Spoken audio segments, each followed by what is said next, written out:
Have you ever found yourself exhausted from constantly putting others before yourself? Imagine this.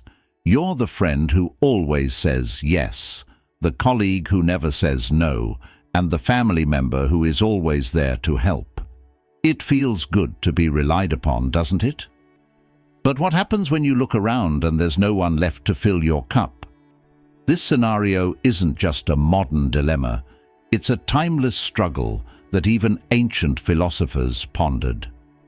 Stoicism, a philosophy that dates back to ancient Greece and Rome, offers profound insights into this issue. Today, we're diving into how being excessively kind can actually ruin your life, and how Stoic principles can help you find a healthier balance. Let's start by exploring how putting others first, while seemingly noble, can strain your most cherished relationships. Picture this. You're always the one lending a hand, providing a listening ear, and offering support. But over time, those closest to you, your family and friends, begin to feel neglected. They might even start to resent you for always being too busy for them. This isn't just a hypothetical situation. It's a common outcome of unchecked kindness. Stay with us as we delve into the delicate balance of maintaining personal relationships while being kind to others. As we move on, consider your professional life. Have you ever felt overburdened at work because you can't turn down requests for help? While being a team player is admirable, consistently putting others' needs before your own can hinder your career growth. You might find yourself burnt out, unrecognized, and unable to reach your full potential. In the next section, we'll discuss how setting boundaries at work can protect your professional well-being without sacrificing your kindness. Now, let's shift focus to something deeply personal, your mental health. Constantly prioritizing others can lead to severe burnout, stress, and even feelings of guilt and self-doubt. It's crucial to understand that your well-being should be a priority. After all, you can't pour from an empty cup. In the upcoming segment, we'll explore how practicing self-care and introspection can safeguard your mental health while allowing you to continue being kind. Finally, let's talk about the often overlooked financial aspect of kindness. Imagine frequently giving beyond your means, whether it's money, time, or resources. This can lead to significant financial strain and exploitation by those who might take advantage of your generosity. We'll wrap up by discussing how to practice wise monetary generosity, ensuring your kindness is both meaningful and sustainable. So, if you're ready to explore the fascinating world of Stoicism and learn how to be kind without losing yourself in the process, keep watching. And remember, this journey isn't just about saying no. It's about embracing a philosophy that enriches both your life and the lives of those around you. Let's dive in. And before we proceed, think about this. How has your kindness affected your life? Share your thoughts in the comments below, and don't forget to like and subscribe for more insights into living a balanced, fulfilling life. 1. Impact on personal relationships. Imagine you're at a family gathering, always the one running around ensuring everyone has what they need. You're fixing plates, refilling drinks, and making sure everyone is comfortable.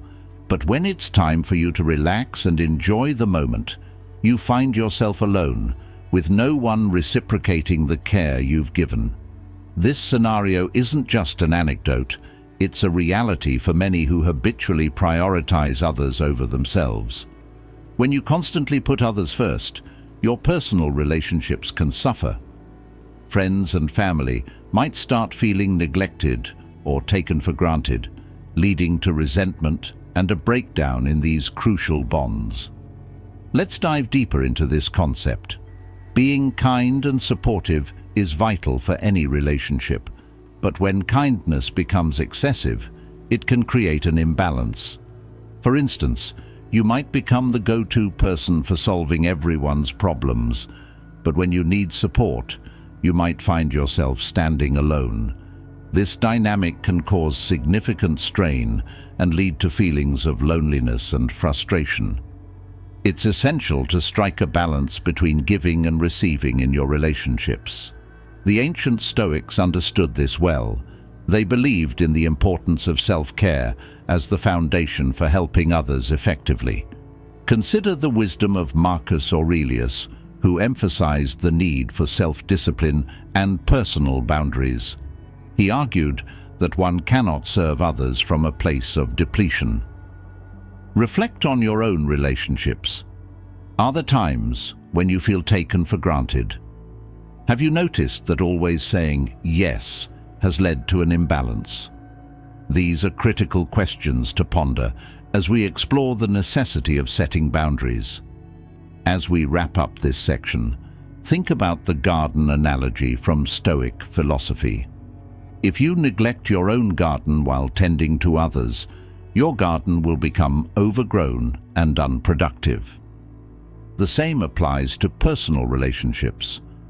To maintain healthy, fulfilling connections, it's crucial to take care of your own needs first. In the next segment, we'll explore how this principle applies to your professional life and why setting boundaries at work is just as important. Before we move on, consider this. How do you currently balance kindness and self-care in your relationships? Are there areas where you could set healthier boundaries? Keep these questions in mind as we continue our journey into understanding the complex impacts of kindness on various aspects of life. Next, we'll dive into the professional realm and uncover how excessive kindness can hinder your career growth. Stay tuned, as the insights to come might surprise you. 2. Professional and career setbacks. Imagine this. You're the employee who always volunteers for extra tasks, the one who never turns down a colleague's request for help, and the one who stays late to ensure everything runs smoothly. At first, this might earn you some praise and appreciation. However, over time, you might find yourself overwhelmed, burnt out, and underappreciated. This scenario isn't uncommon. While being kind and helpful in the workplace is admirable, consistently putting others' needs before your own can seriously hinder your professional growth. Consider the story of Jane, a dedicated employee who was always the first to offer assistance and the last to leave the office. Her kindness made her the go-to person for solving problems and taking on extra work. But as the demands on her time increased, her own projects began to suffer. Jane found herself missing deadlines, feeling exhausted, and receiving little recognition for her efforts. This lack of balance eventually led to burnout, and Jane realized she needed to reassess her approach to workplace kindness. The ancient Stoics, like Epictetus and Marcus Aurelius, would have advised Jane to find a balance between helping others and attending to her own needs. They emphasized the importance of setting boundaries and recognizing one's own limits. In the professional realm, this means learning to say no when necessary and prioritizing your own tasks and career goals. Reflect on your own work life. Have you ever felt taken advantage of because of your kindness? Have you noticed your own work suffering because you're too busy helping others? As we wrap up this section, think about the importance of setting boundaries at work. By doing so, you not only protect your own well-being, but also enhance your ability to contribute effectively. Remember, you can be a team player without sacrificing your own career growth. In the next section, we'll delve into how constantly prioritizing others can impact your mental health and what you can do to safeguard it. Before we move on, consider this. How do you currently balance helping others and focusing on your own professional goals? Are there moments when you need to set clearer boundaries? Keep these questions in mind as we continue our exploration of the impacts of kindness. Next, we'll uncover the mental health challenges that arise from excessive kindness and discuss strategies for maintaining your well-being. Stay tuned, as these insights could be a game changer for your personal and professional life. 3. Mental health challenges. Imagine waking up every day feeling a sense of dread, not because you dislike your life, but because you are overwhelmed by the constant demands placed on you. You're known as the kind-hearted person who always says yes and never complains. But deep down, the stress and exhaustion are taking a toll. This scenario is more common than you might think. Continuously putting others before yourself can have serious repercussions on your mental health, leading to burnout, stress, and even depression. Consider the story of Mark, a dedicated volunteer and community leader who always went above and beyond to help others. Over time, the constant demands left him feeling depleted and overwhelmed. Mark began experiencing chronic stress and anxiety, which eventually led to burnout. He realized that his unrelenting kindness was causing more harm than good, both to himself and to those he aimed to help. This turning point made him rethink how he approached kindness and self-care. The Stoics, like Seneca and Epictetus, recognized the importance of maintaining one's mental well-being. They taught that taking care of oneself is not selfish, but necessary for sustaining the energy needed to help others. Reflect on your own experiences. Have you ever felt mentally exhausted from always being there for others? Do you find it challenging to take time for yourself without feeling guilty? As we conclude this section, think about the importance of self-care. Just as you would prioritize the needs of others, it's crucial to prioritize your own well-being. This might mean setting aside time each day for activities that bring you joy and relaxation. Remember, you cannot pour from an empty cup. In our next segment, we'll explore the financial implications of excessive kindness and how to practice wise generosity. Before we move on, consider this. How do you currently take care of your mental health while helping others? Are there areas where you could improve your self-care routine? Keep these questions in mind as we delve into the next part of our exploration. Up next, we'll discuss the financial strain that can come from being overly generous and how to manage it effectively. Stay tuned, as these insights might change how you approach generosity and financial well-being. 4. Financial strain and exploitation. Think about a time when you went out of your way to help a friend financially, perhaps lending money you couldn't really afford to part with. At first it felt good to help, but as months went by and the friend failed to repay, you started to feel the pinch. This situation isn't just a one-off. Many people find themselves in financial distress because of their unrestrained generosity. While kindness is a noble trait when it comes to finances, it requires a careful balance to avoid self-harm. Consider the tale of Robert, a kind-hearted individual known for his generosity. He often helped friends and family with loans and financial gifts, believing it was his duty to support them. However, over time, Robert found himself in financial trouble, unable to meet his own needs because of the significant sums he had given away. This predicament forced Robert to re-evaluate his approach to financial generosity. He realized that his unbounded kindness was not sustainable and was detrimental to his own financial well-being. The Stoics, particularly Seneca, would have advised Robert to practice wise monetary generosity. Seneca emphasized the importance of giving within one's means and maintaining fiscal responsibility. This philosophy teaches that true generosity is thoughtful and discerning, ensuring that your acts of kindness are meaningful and sustainable. Reflect on your own financial habits.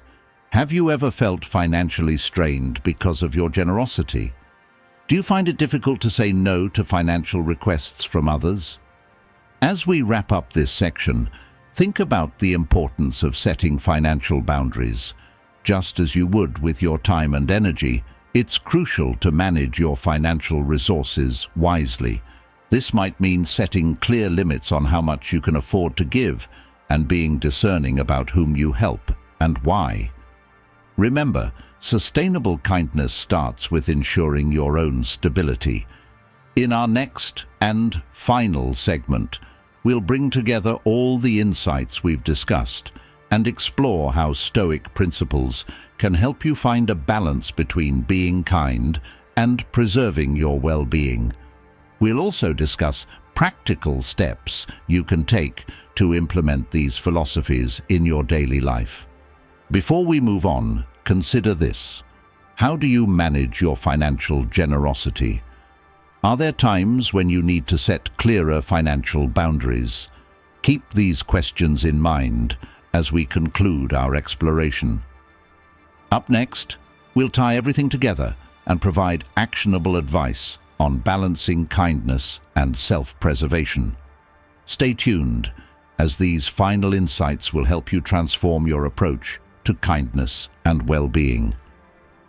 Let's take a moment to reflect on the journey we've undertaken. We've explored how unchecked kindness can strain personal relationships, hinder professional growth, jeopardize mental health, and lead to financial strain. It's a sobering realization that something as virtuous as kindness can have such complex consequences. But there's a silver lining. By embracing Stoic principles, we can transform our approach to kindness, ensuring it enriches our lives rather than depletes us. Imagine you are like a well-tended garden. When you nourish and care for yourself, you bloom and have more to give to others. The Stoics, from Marcus Aurelius to Seneca, teach us that setting boundaries and prioritizing self-care are not acts of selfishness, but of wisdom. By doing so, you can offer genuine, sustainable kindness. Reflect on this. How can you apply these Stoic principles to your own life? What steps can you take today to balance kindness with self-preservation? As we conclude, let's bring everything together with actionable advice. First, assess your current boundaries. Are there areas where you feel overextended? Next, practice saying no in a way that feels respectful yet firm. Remember, protecting your well-being allows you to be more present and effective in your kindness.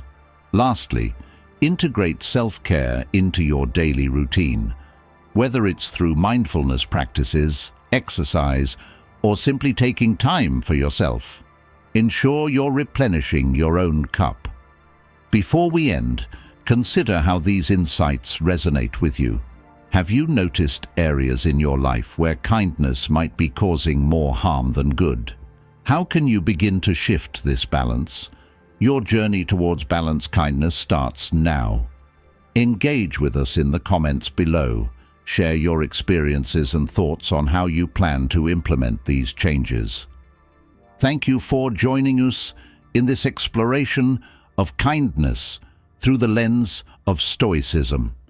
If you found value in this discussion, please like, comment, and subscribe for more content on living a balanced, fulfilling life.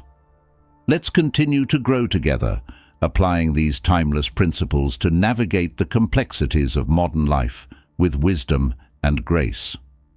Stay tuned for our next video, where we'll delve deeper into more Stoic secrets for a well-lived life. Until then, take care and remember, true kindness begins with you.